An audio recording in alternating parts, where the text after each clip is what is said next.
Good afternoon student. तो कल हम लोगों ने लेंज लॉ तक पढ़ लिया था और लेंज लॉ के बाद आज हम लोग स्टार्ट कर रहे हैं मोशनल ईएमएफ।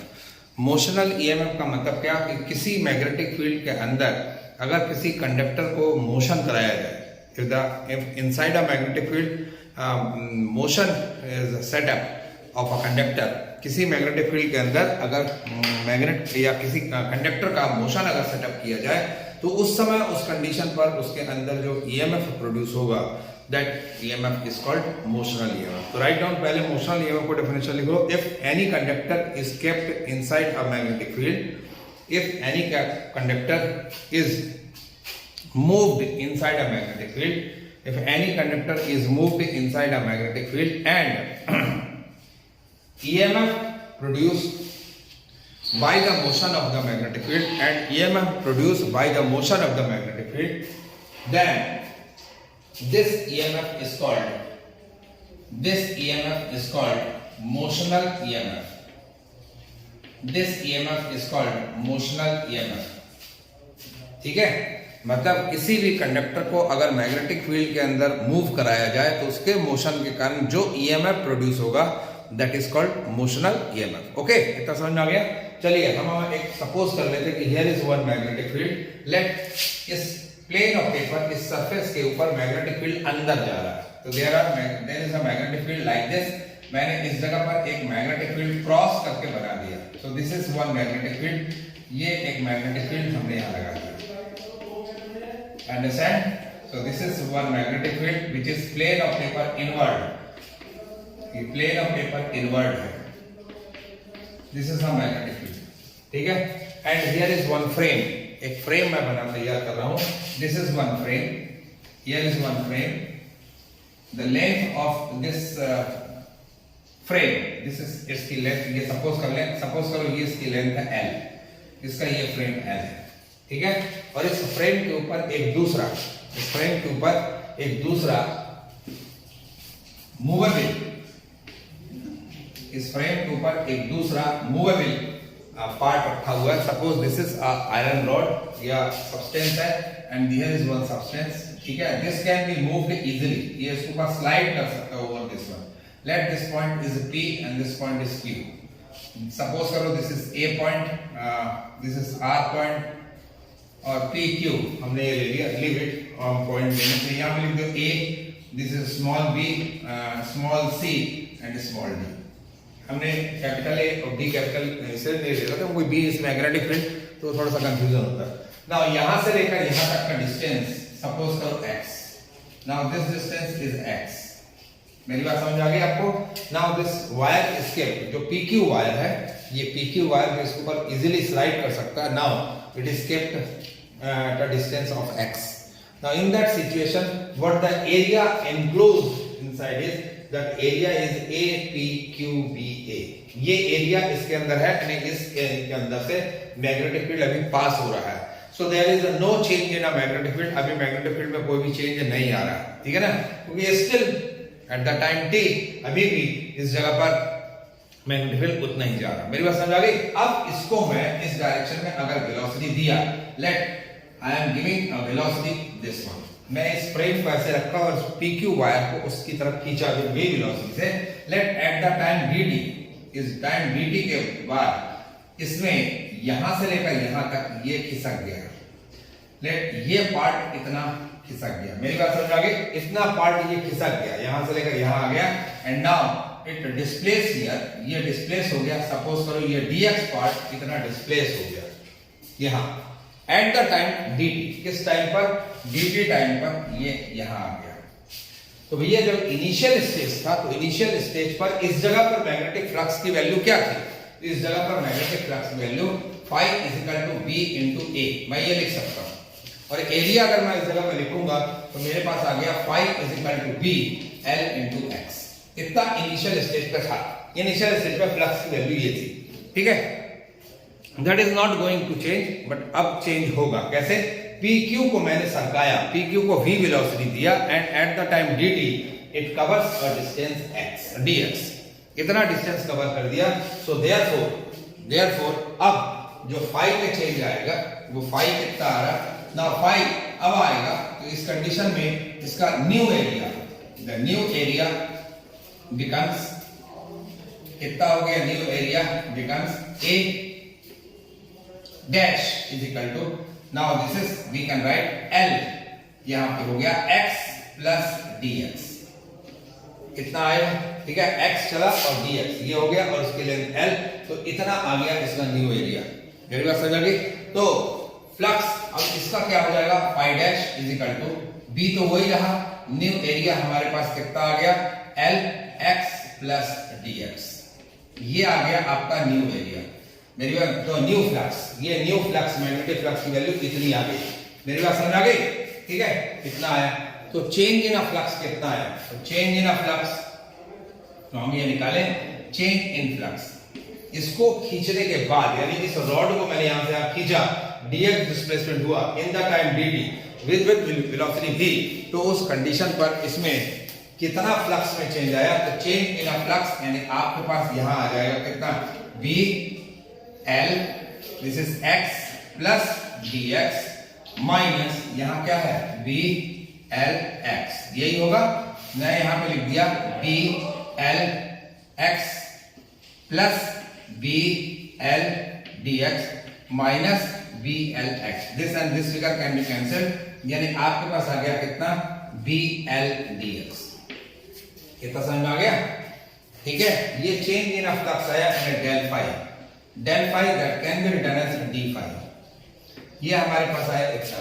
तो induced EMF is equal to as by Faraday's second law, by Faraday's second law, अगर सेकंड लॉ के हिसाब से अगर हम देखें तो E is equal to minus d phi by dt, ये फॉर्मूला होता है, समझ में आ गया?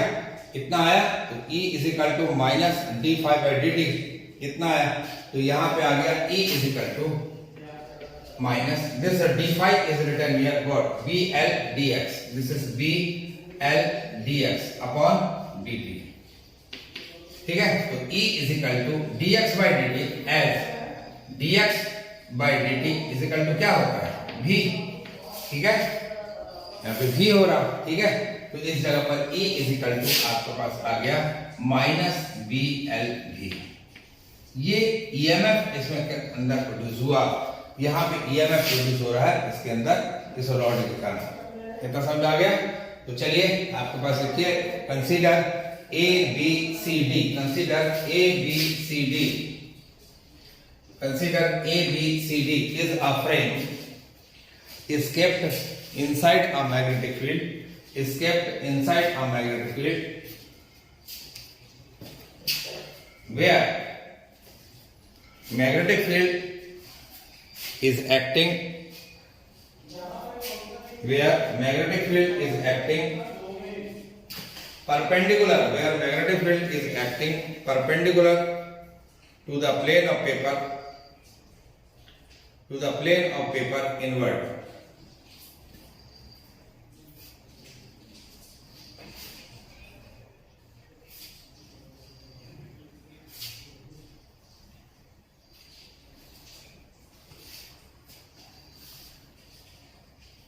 if PQ is a wire of length L at a distance x, then the magnetic flux through this part is written as phi is equal to BA, मान लिखो phi is equal to BL into x,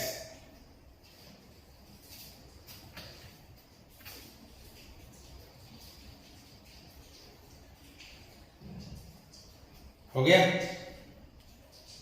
Now at the time dt,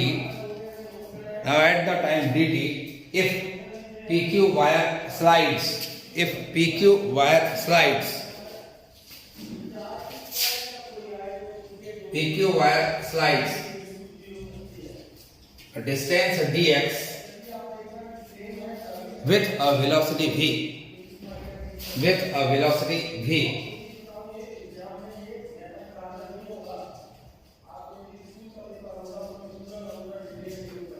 in small time dt, then new area becomes, write this, so new flux,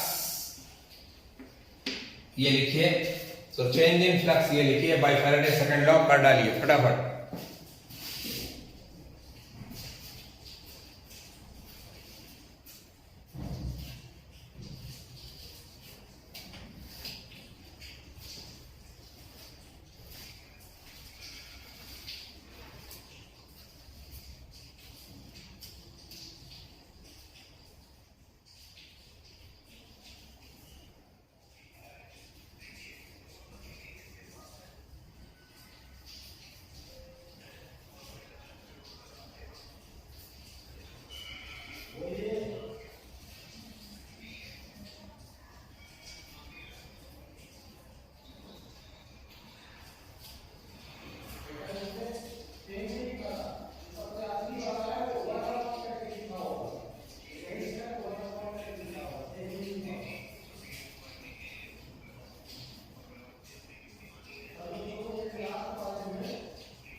हो गया, तो आपको E is equal to minus BLV, ठीक है।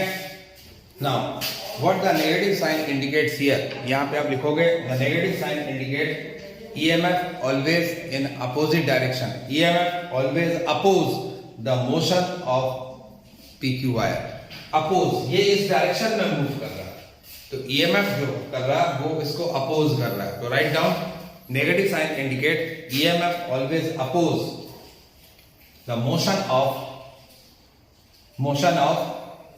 PQ wire, ठीक है।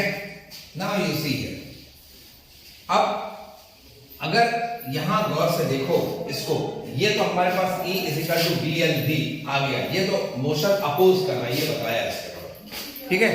अब जरा सोचिए कि ये जब वायर इस तरफ मूव कर रहा है, वायर इस तरफ जब मूव कर रहा है और मैग्नेटिक फील्ड ये है, तो मैं अगर फ्लेमिंग्स लेफ्ट हैंड रूल लगाऊं तो फ्लेमिंग, और ये wire PQ wire having a number of electrons, इस PQ वायर में बहुत सारे इलेक्ट्रॉन तो होंगे। अब क्या हो रहा, मैग्नेटिक फील्ड के अंदर ये मैग्नेटिक फील्ड है, और अगर आप वायर को इस तरह मूव कर रहे हो, what you people are doing, आप कर क्या रहे हो, आप वायर को इस तरह मूव कर रहे हो, वायर को अगर इस तरह मूव कर रहे हो तो इसके अंदर प्रेजेंट जितने भी इलेक्ट्रॉन है, इलेक्ट्रॉन भी तो इस तरह मूव कर रहा है, तो electron is also moving, that means if wire is moving, PQ is moving in this direction, that means electron contained in this wire also moving in that direction. मतलब मैग्नेटिक फील्ड के अंदर electron यानी charge particle move कर रहा है, and if the magnetic field के अंदर charge particle move कर रहा तो उस कंडीशन में इसका मोशन होना चाहिए या इसके ऊपर फोर्स तो लगेगा, ठीक है। अब जरा इस इलेक्ट्रॉन के ऊपर फोर्स क्या लग रहा है, जरा हम इसको देखेंगे। कोई भी चार्ज पार्टिकल अगर मैग्नेटिक फील्ड में मूव करता है तो हमको मालूम है कि उसके ऊपर फोर्स लगता है, and that force we know that is called Lorentz force. तो हमारे पास ये मैग्नेटिक फील्ड है, ठीक है, ये इसका मोशन है, ये इसका मोशन है, तो फोर्स ऐसे लग रहा है, ये वो मतलब मोशन ऐसे लग रहा है, ये इस जगह पर जितने भी इलेक्ट्रॉन्स है, these electrons will start moving, यहाँ पे मूव करना स्टार्ट कर देगा। That means electron, this is the direction of current, याद रखना है, this is the direction of current। तो ये मैग्नेटिक फील्ड है, ये मैग्नेटिक फील्ड है, आप PQ वायर को बाहर की तरफ लेके जा रहे हो, this is the motion of this one. तो इस कंडीशन में करंट का डायरेक्शन इस तरफ होगा, तो करंट के अपोजिट डायरेक्शन में इलेक्ट्रॉन मूव करते हैं, that means all the electrons, जितने भी इसके अंदर इलेक्ट्रॉन्स हैं, they will move in up side, तो यहां मूव करना स्टार्ट कर देगा, एंड ऑल द पॉजिटिव यहां पे आना स्टार्ट होगा, that means all the positive part यहां हो जाएगा और नेगेटिव पार्ट वहां हो जाएगा, ठीक है। कब तक चलेगा, कब तक चलेगा। अब यहां इलेक्ट्रॉन अगर ये मूव कर रहा है, जब इलेक्ट्रॉन अगर इस जगह पर मूव कर रहा है तो इलेक्ट्रॉन के कारण एक इलेक्ट्रिक फील्ड तैयार हुआ, तो उसके ऊपर फोर्स लग रहा है, तो किस कंडीशन तक, तब तक, अभी यहां जो आप इसको घुमा रहे हो, इसको आगे लेके जा रहे हो, इस वायर को आप आगे लेके जा रहे हो, तो चार्ज पार्टिकल को भी आप आगे लेके जा रहे हो, तो उसके कारण जो फोर्स लग रहा है, जो फोर्स मैग्नेटिक फोर्स के कारण उसको सर्कुलर पाथ में मुड़ जाना चाहिए, मैग्नेटिक फोर्स के कारण सर्कुलर पाथ में मुड़ जाना चाहिए, ठीक है ना। अब सवाल उठता है कि ये यहां से ऐसे चल रहा है, ऐसे, तो उसका सर्कुलर पाथ तो बन नहीं रहा, तो वायर है, वो यहां से आगे बढ़ रहा, तो अब इस जगह पर ये आगे क्यों बढ़ रहा? That is due to electrical force का, तो उसको कहते हैं लॉरेंट फोर्स यानी magnetic force plus electrical force. किस कंडीशन तक ये आगे तक जाएगा, कब तक ये जाएंगे? जब तक मैग्नेटिक फोर्स और इलेक्ट्रिक फोर्स दोनों इक्वल ना हो जाए। तो मैग्नेटिक फोर्स अगर इसके ऊपर लगा तो F m is equal to E V B, ये होता है फॉर्मूला। और अगर इसके ऊपर इलेक्ट्रिकल फोर्स लगा तो this is F is equal to QE यानी EE, ये होगा। When these two forces becomes equal, जब ये दो फोर्सेस इक्वल हो गए, उस समय यहां पर चार्ज का एक्यूमुलेशन रुक जाएगा। चार्ज का एक्यूमुलेशन पूरी तरह रुक गया। तो इस कंडीशन में जब चार्ज यहां पर नेगेटिव गया, पूरा का पूरा नेगेटिव इकट्ठा हो गया, ये वाला पॉइंट, और ये हिस्सा हो गया पॉजिटिव प्लस, तो ये एंड बन गया प्लस और ये एंड बन गया क्या? माइनस। मतलब इसके अक्रॉस उस कंडीशन में क्या जनरेट हो जाएगा? Potential difference will produce. Potential difference produce हो जाएगा, मतलब E VB equal to E equal to E और E, ये हो जाएगा VB इक्वल टू E। ध्यान रखना ये वेलोसिटी, ठीक है ना? अब इस कंडीशन में यहां पे अब आपको मालूम है, अगर ये पोटेंशियल डिफरेंस इसके अक्रॉस जनरेट हो गया, मतलब इसके अक्रॉस पोटेंशियल डिफरेंस अगर V हो गया, लेट V, पोटेंशियल डिफरेंस को मैंने ऐसे दिखाया, अगर इसके अक्रॉस पोटेंशियल डिफरेंस V हो गया, तो उस कंडीशन में इसकी लेंथ कितनी है? L। तो इस कंडीशन में आपने पढ़ा था E equal to dV upon dr, ये पढ़ा माइनस, ये पढ़े होते ना? तो यहां पे होगा पोटेंशियल डिफरेंस अपॉन लेंथ कितना, यहां से यहां तक L, यानी पोटेंशियल डिफरेंस जो जनरेट हुआ वो कितना जनरेट हुआ? E इंटू L, यही जनरेट हुआ, ठीक है ना? यहां पोटेंशियल डिफरेंस कितना जनरेट हो गया, मतलब इसके अक्रॉस पोटेंशियल डिफरेंस जो जनरेट होगा, इसके across potential difference V is equal to, ये क्या आ जाएगा? माइनस E इंटू L, यही जनरेट हुआ। ठीक, यहां पे पोटेंशियल डिफरेंस, तो V अगर जनरेट हुआ तो E इज इक्वल टू कितना आ गया? VBL, तो मतलब वही आ गया माइनस VBL, ये आ गया VLB। वही इसने इसके अंदर ये जो EMF सेट हो रहा है, वही इसका क्या है? Potential difference. EMF potential difference के कब तक इक्वल होगा? EMF पोटेंशियल डिफरेंस के कब इक्वल होगा? When the current is not flowing, जब करंट फ्लो नहीं हो रहा है। तो आपको मालूम है EMF और पोटेंशियल डिफरेंस दोनों क्या होंगे? इक्वल होंगे। मतलब इस जगह पर जब चार्ज का एक्यूमुलेशन हो गया, इस जगह पर चार्ज का एक्यूमुलेशन हो गया, तो इसके अक्रॉस जो पोटेंशियल डिफरेंस डेवलप होगा वो कितना होगा? वो इक्वल होगा किसके? EMF के। That means terminal voltage will be equal to EMF and this value will be VLB and this is also indicate what? ये जो V E के चूंकि इक्वल है, इसलिए ये नेगेटिव और ये नेगेटिव दोनों में रहेंगे, ठीक है ना? तो EMF जनरेट हो जाता है। तो अगर चार्ज पार्टिकल किसी भी वायर को अगर आप मैग्नेटिक फील्ड के अंदर अगर आप इसको घुमा रहे हो या चला रहे हो, तो उस कंडीशन में चार्ज का एक्यूमुलेशन यहां हो जाएगा। One and becomes negative, another and becomes positive and potential difference will produce and that potential difference is also called this one and this is called motional EMF। इसको कहा जाता है motion के कारण इसके अक्रॉस पोटेंशियल डिफरेंस या EMF का produce हो जाना। तो राइट डाउन, नीचे लिखिए, उसके आगे लिखिए as PQ wire moves, नीचे लिखो as PQ wire moves inside a magnetic field, as PQ wire moves inside a magnetic field, as PQ wire moves inside a magnetic field, therefore electron present in wire also move inside a magnetic field,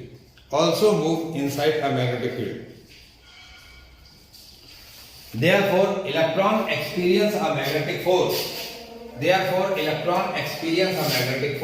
that is Fm is equal to EVB।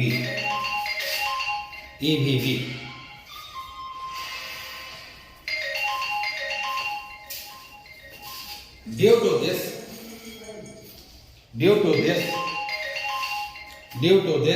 an electric field also set up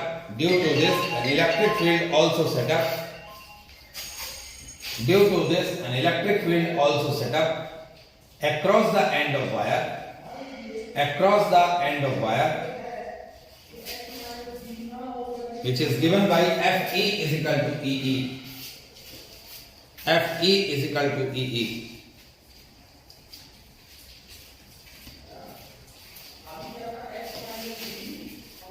लिख लिया? Now due to this force by Fleming left hand rule electrons accumulate at point P and positive ion accumulate at point Q. Positive ion accumulate at point Q and it remains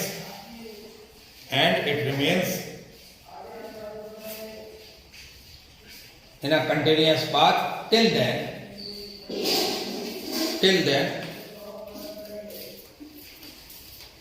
forces becomes equal. हाँ बोलो. हाँ forces becomes equal.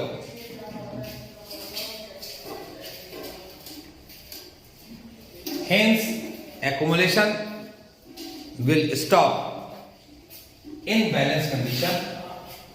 That is, write down this one. ये और ये दोनों लिख जाएगा.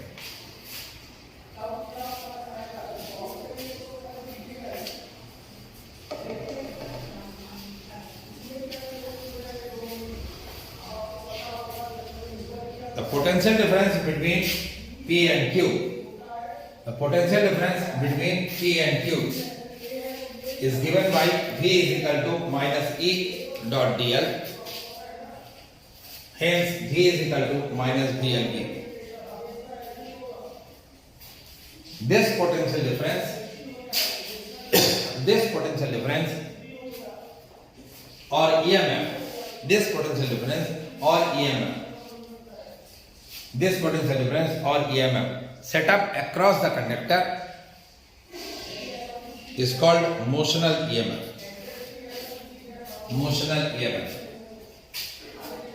Which is in an opposite direction of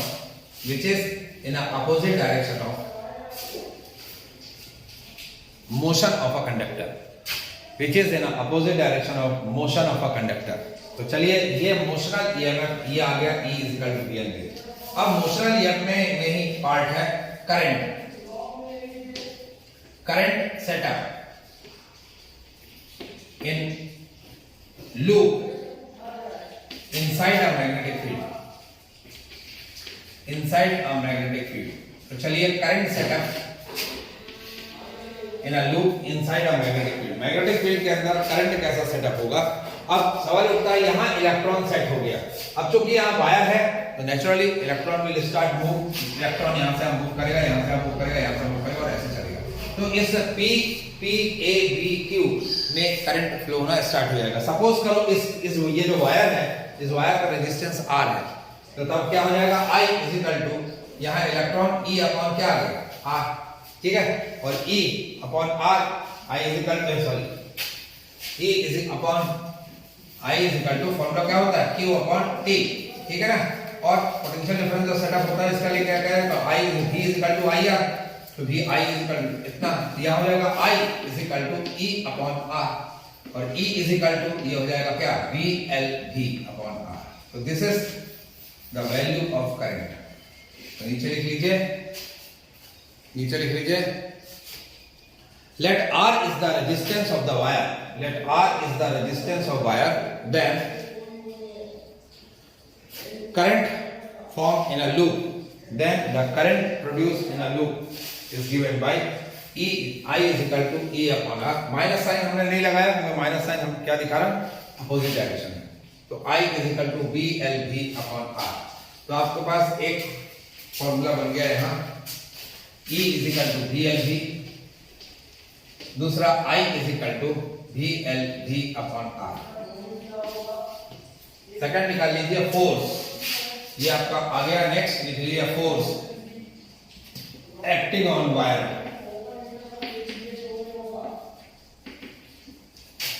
inside a field. तो चलिए ये वायर ऐसा चल रहा है ऐसा और मैग्नेटिक फील्ड ऐसा है. तो इसके अंदर ये चल रहा है ना, ये परपेंडिकुलर बना रहा है ना. तो force F is equal to formula क्या होगा ILV sin थीटा. नीचे लिख लीजिए as force F is equal to ILV sin theta and theta is equal to 90 degree, sin थीटा इज इक्वल टू 1. तो यहां आ गया F is equal to ILV. Put up this value at here. तो इस जगह पर पुट अप कर दीजिए. तो F इज इक्वल टू आपके पास आ गया I की वैल्यू कितना B L V by R, ये ब्रैकेट और एल बी, तो we can write B F is equal to B square L square V upon R, this is force.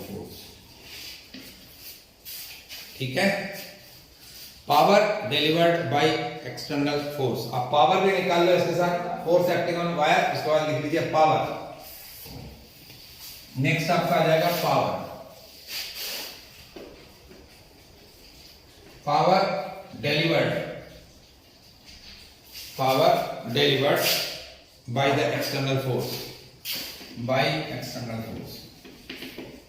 इस एक्सटर्नल फोर्स में पावर कितना लगा, तो हमको मालूम है P is equal to force into V। ये आपको कहां से आया फॉर्मूला, ये आपको याद होना चाहिए। P इज इक्वल टू होता है वर्क डन अपॉन टाइम, ठीक है, और work done is equal to होता है force into displacement upon time, और डिस्प्लेसमेंट अपॉन टाइम क्या होता है, velocity. P is equal to F upon V, ठीक है ना, इतना। हेलो बटन, हेलो बोलिए, बोलिए, हो गया भैया, नहीं लेना, काफी है, नहीं।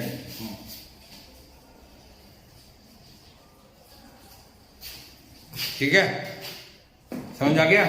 तो P is equal to V square L square V square by R. ठीक, पावर भी आ गया आपका, फोर्स भी निकल आया, पावर भी निकल आया, इतना खींचने में पावर। अब सवाल उठता है, अगर हम खींचने के लिए कोई पावर लग रहा है तो एनर्जी का तो कुछ ना कुछ लॉस होना चाहिए। तो ये एनर्जी का लॉस किस में जाएगा, few part of the energy convert into electrical energy, उसमें लॉस हो जाता है, and some part of energy loss by heat energy, ठीक है ना। तो एनर्जी लॉस, यहां पे एक और लिख लीजिए, energy loss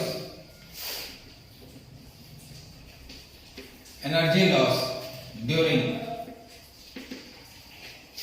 exerting of power,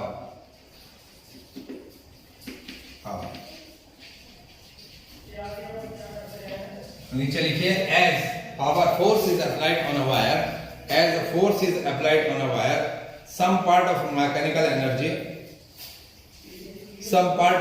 energy convert into electrical energy and heat energy। Therefore, जब हम एनर्जी की बात करते हैं तो हमारे पास हीट कहां से जनरेट होगा, यहां से P H is equal to I square RT, ये आपको मालूम है। This is amount of heat, let this is amount of heat को Q से दिखा दो या S से दिखा दो, व्हाटएवर यू लाइक, आपको इससे दिखाना।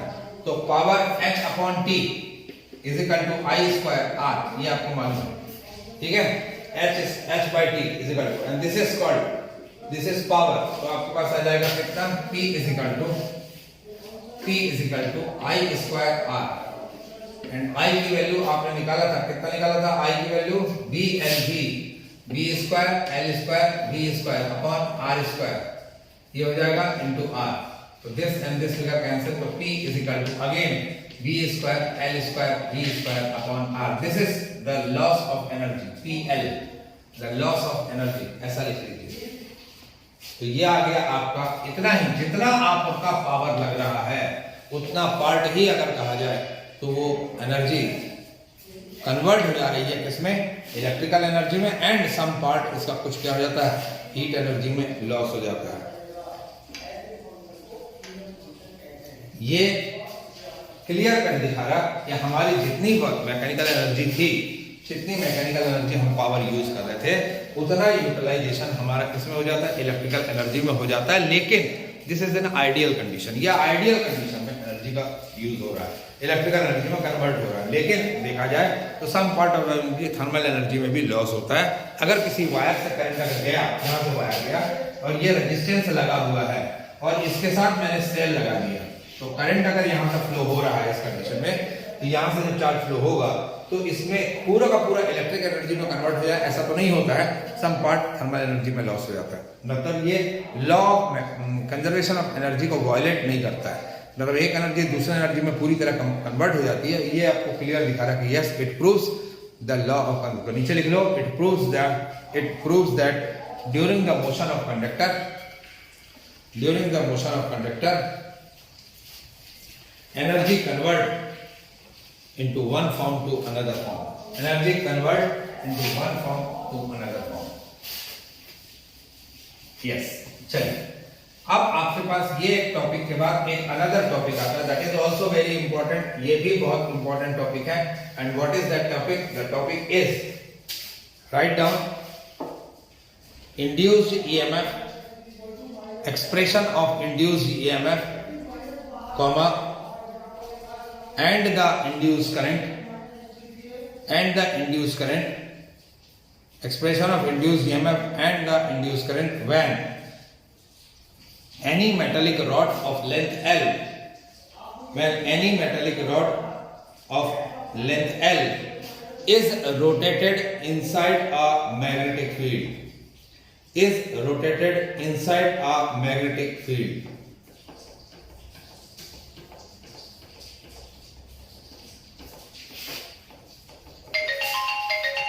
Inside a magnetic field.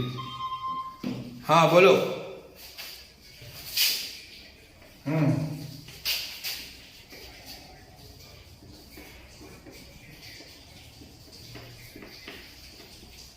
नहीं, I equal to E upon R इसलिए मॉड लिया जाता है क्योंकि आपको चार्ज की वैल्यू माइनस भी होती है प्लस भी होती है ना, उस कंडीशन में तो आप मॉड ले सकते हो. ठीक है, ठीक.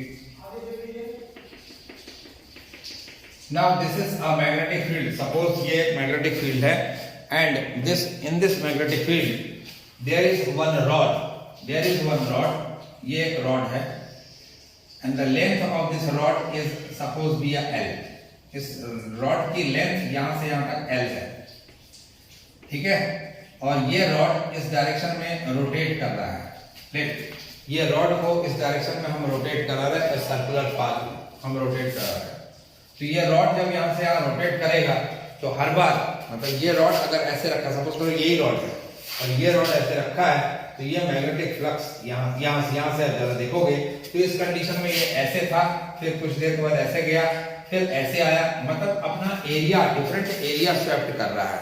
ठीक है, तो डिफरेंट एरिया स्वेप्ट कर रहा है, तो उस कंडीशन में इसके अंदर जो इंड्यूस्ड ईएमएफ प्रोड्यूस होगा, यानी हर बार इसका एरिया बदल रहा है, इंड्यूस्ड ईएमएफ जो प्रोड्यूस होगा वो कितना आएगा, वो जरा हमको ये देखना है. ठीक है, इंड्यूस्ड ईएमएफ कितना है. तो सपोज यहाँ पर मान लो एरिया है A, यहाँ पे लिखिए consider a magnetic field is acting plane of paper inward. Plane of paper inward.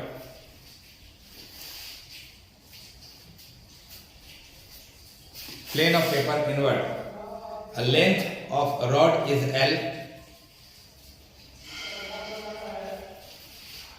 If it revolves in one circular path,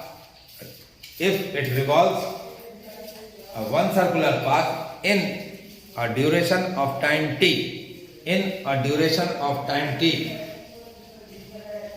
then change in flux V is equal to phi into area swept by rod.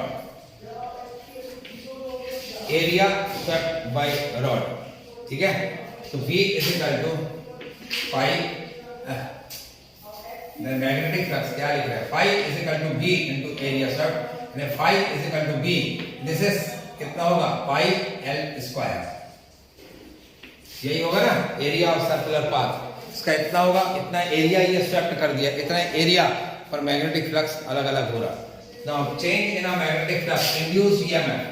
Definition of induced EMF क्या बोलता है, induced EMF is equal to change in magnetic flux, change in flux upon total time taken.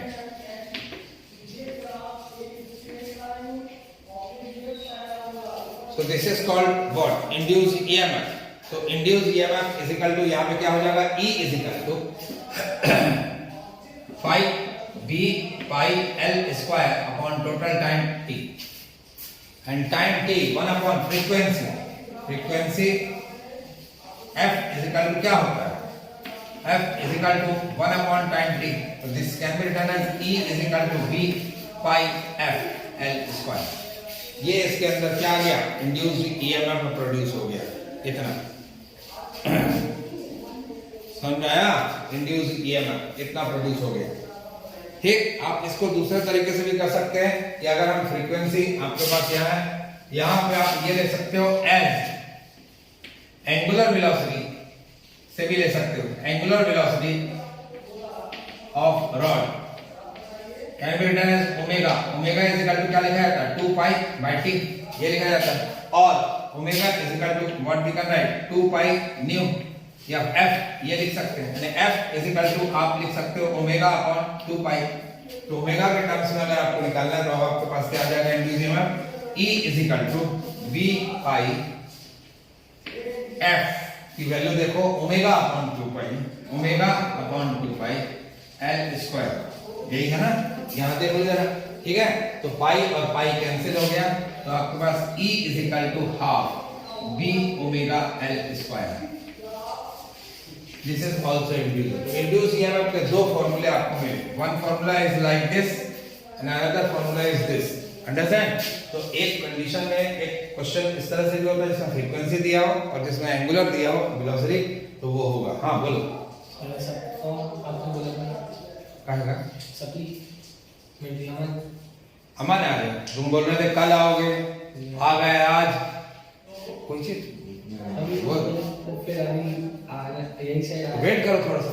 ठीक है, अभी मैं class लेके फिर आता हूँ, क्लास मेरी खत्म होगी करीब 15-20 मिनट में, तो आ रहा हूँ। तो E is equal to half V omega L square. This is induced EMF. Induced current अगर आपको निकालना है तो आप क्या करोगे, E is equal to I is equal to, यहाँ होगा I is equal to, suppose इस वायर का रेजिस्टेंस कैपिटल R है, तो यहाँ पे लिखोगे if the resistance of wire is capital R, so then I is equal to E upon R, या E upon R, whatever you like, E upon R। तो E की value यहाँ put कर लो, तो यहाँ जाएगा कितना, V omega L square upon 2R। This is I। Do it, इसको कर लीजिए।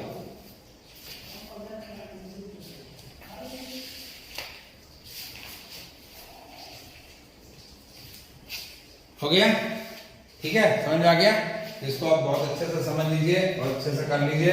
एक चलिए नेक्स्ट टॉपिक, ये मोशनल ईएमएफ एग्जामिनेशन में बहुत आता है। मोशनल ईएमएफ का न्यूमेरिकल भी बहुत आता है। जब हम लोग न्यूमेरिकल करेंगे तो इसके एक्सप्रेशन को A to Z समझेंगे कि एक्सप्रेशन कुछ नहीं है, बहुत सिंपल है। एक्सप्रेशन शायद थ्योरी में कभी पूछा भी नहीं जाता, मैक्सिमम पूछा जाता है इसका न्यूमेरिकल ही पूछा जाएगा, इतना मैं आपको बता दूं, गारंटेड है इसका न्यूमेरिकल ही पूछा जाएगा। चलिए नेक्स्ट चीज अब आपके पास आएगा, that is self induction. Now here is another topic, this is self induction. self induction क्या है, जरा इसको अच्छे से समझ लो। सेल्फ इंडक्शन का मतलब क्या, अपने आप, इंड्यूस का मतलब क्या, प्रेरित होना। इंड्यूस का मतलब होगा प्रेरित होना। मान लो एक लड़का 90% ले आया, या आपका सीनियर 98% लेके आया, 95% या 96% जो इंस्पायर कर गया, और आप इंस्पायर हो गए और आप भी वैसे ही पढ़ने लगे और आपके भी परसेंटेज वैसे ही आ गए, तो आप इंड्यूस्ड हो गए।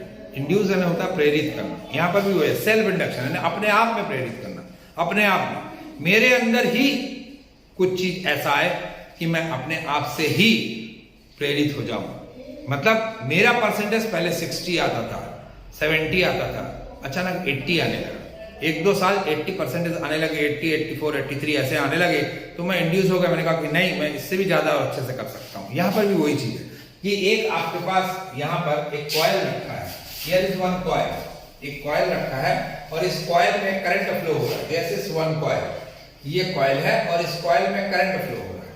तो चलिए साहब, इस कॉइल में करंट फ्लो हो रहा है और ये प्लग लगा दिया और इसके साथ मैंने वेरिएबल रेजिस्टेंस लगा दिया। What is the role of variable resistance? Variable resistance का काम होता है कि इस करंट की वैल्यू को बदल देगा। ठीक, तो अब क्या होगा कि यहाँ पर मैं करंट की वैल्यू को वेरीज कर रहा हूं। जब हमने यहाँ पे प्लग लगाया तो करंट यहाँ से स्टार्ट हो गया फ्लो होना, करंट फ्लो होना स्टार्ट हो गया। अब इनिशियल में करंट है 1 एम्पियर, फिर 2 एम्पियर, फिर 3 एम्पियर, फिर 4 एम्पियर, फिर 5 एम्पियर, ऐसा करंट वेरीज कर रहा है। तो जैसे जैसे करंट वेरीज करेगा तो मुझे मालूम है किसी भी वायर से अगर करंट गया तो मैग्नेटिक फील्ड भी बदलेगा। तो मैग्नेटिक फील्ड बदल गया, मैग्नेटिक फील्ड बदल गया, मैग्नेटिक फील्ड बदल गया, मैग्नेटिक फील्ड चेंज होता जा रहा है। And due to change in a magnetic field के चेंज होने से इस कॉइल का जो एरिया है उससे मैग्नेटिक लाइंस चेंज हो रही हैं, तो जिससे मैग्नेटिक फ्लक्स में चेंज हो रहा। तो मैग्नेटिक फ्लक्स जब चेंज होगा तो इसी कॉइल के अंदर ही एक इंड्यूस करंट जनरेट हो जाता है, यानी अपोजिंग करंट जनरेट होगा। What is induce current, what is opposing current? Opposing current मतलब इस करंट को रोकता है जो इस करंट को फ्लो होने से रोके, तो इसके अपोजिट डायरेक्शन में एक करंट जनरेट हो जाएगा जो इस मेन करंट को डेवलप होने से रोकता है। कभी भी आप एक आजमा के देखना, क्या आजमा के देखोगे कि आप क्या करोगे कि आपके पास एक सेल ले लिया और इस सेल में ऐसा लिया और इस सेल में यहां से यहां पर आपने एक बल्ब लगा दिया। Suppose there is one bulb, एक बल्ब को आप यहां लगा दो, ठीक है, टॉर्च का एक बल्ब आता है, उस बल्ब को लगा दिए और यहां से आप वायर को टच कर दिए, यहां से वायर को टच कर दो। व्हाट विल हैपन, आप थोड़ा क्लोजली वॉच करो, वो करंट ऐसे वो ऐसे लाइट जलता है, ऐसे नहीं जलता, ऐसे जलता है, ऐसे जलता है। लेकिन अगर बुझाते समय होगा तो धप से बंद हो जाएगा, धप से बंद हो जाएगा। लेकिन जब जलेगा ऐसे करके ग्लो होता है, ऐसे करके ग्लो हो रहा मींस क्या हो रहा कि इसका करंट की वैल्यू इंक्रीज हो रही है। जैसे जैसे करंट की वैल्यू इंक्रीज हो रही तो ये सपोज करो 10 एम्पियर का मैक्सिमम करंट दे सकता है और ये 1 2 3 4 5 6 7 8 9 तक पहुंच गया और जैसे जैसे बढ़ रहा है इसका अपोजिंग करंट भी डेवलप हो रहा, ठीक है। और जैसे जैसे एक कंडीशन ऐसे आया when the 10 ampere current start flowing, constant current flow होने लगा, तो क्या मैग्नेटिक फील्ड बदलेगा? नहीं बदलेगा, मैग्नेटिक फील्ड कांस्टेंट हो गया। तो मैग्नेटिक फील्ड उस जगह पर कांस्टेंट हो गया तो मैग्नेटिक फ्लक्स भी नहीं होगा और मैग्नेटिक फ्लक्स चेंज नहीं होगा तो इंड्यूस ईएमएफ प्रोड्यूस नहीं होने वाला, इंड्यूस ईएमएफ प्रोड्यूस नहीं होने वाला। तो तब उस कंडीशन में यहाँ क्या होगा, उस कंडीशन में इंड्यूस करंट का जनरेट होना बंद हो गया। तो इंड्यूस करंट कब तक जनरेट होता है? जब तक कि मैग्नेटिक फ्लक्स चेंज होता है। और मैग्नेटिक फ्लक्स चेंज हो रहा कब? इस कॉइल के अंदर due to change in current, magnetic flux change हो रहा है। तो अब आपके पास यह उस फिनोमेना को कहा जाता है क्या? Self induction. यानी किसी कॉइल में करंट फ्लो हो रहा और उसी कॉइल में ही इंड्यूस करंट डेवलप हो गया, so that phenomena is called self induction. समझ आया? तो सेल्फ इंडक्शन को डिफाइन करके लिख लीजिए, it is a phenomena of production of induced EMF. It is a phenomena of production of induced EMF. It is a phenomena of production of induced EMF in a coil when a changing current pass through it. When a changing current pass through it. When a changing current pass through it. Changing current pass through it. Paragraph change करो. If coil is connected with a cell. A coil is connected with a cell and plug key E and continuous current flows, a variable current flows, then due to change in magnetic field, induced current develop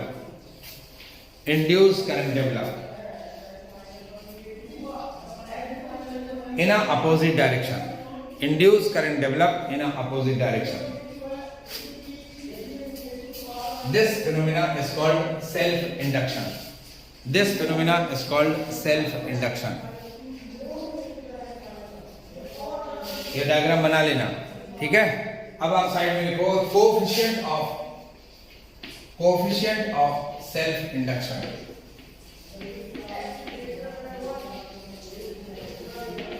coefficient of self induction. Now coefficient of self induction क्या है? Coefficient of self induction का दूसरा नाम होता है self inductance. Self inductance.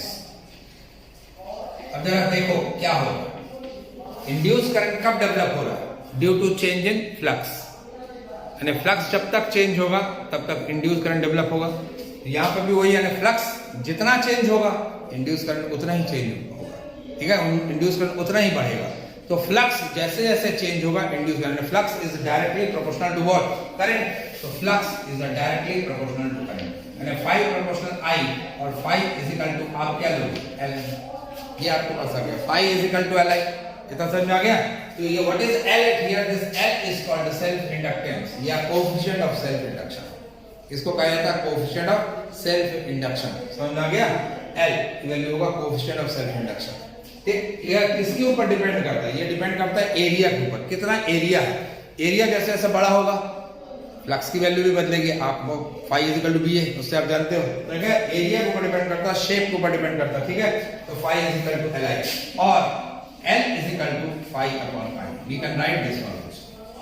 ठीक है, तो नीचे लिखो self inductance at any instant magnetic flux, at any instant magnetic flux linked with the coil is directly proportional to the current. Magnetic flux linked with the coil is directly proportional to the current. Therefore phi proportional I, phi is equal to Li, where L is called coefficient of self induction. Where L is called coefficient of self induction. It depends upon area of the coil. Therefore L is equal to phi by I. Definition of self inductance. Definition of self inductance. क्या करोगे, if I is equal to 1 ampere तो L is equal to phi. देखिए self inductance is numerically equal to magnetic flux if 1 ampere current flows through the coil. If 1 ampere current flows through the coil. Now you see, इसी में आप यह देखोगे, अगर हमने यहां तक कर लिया, अब आपके पास आ गया by Faraday's law. By Faraday's second law.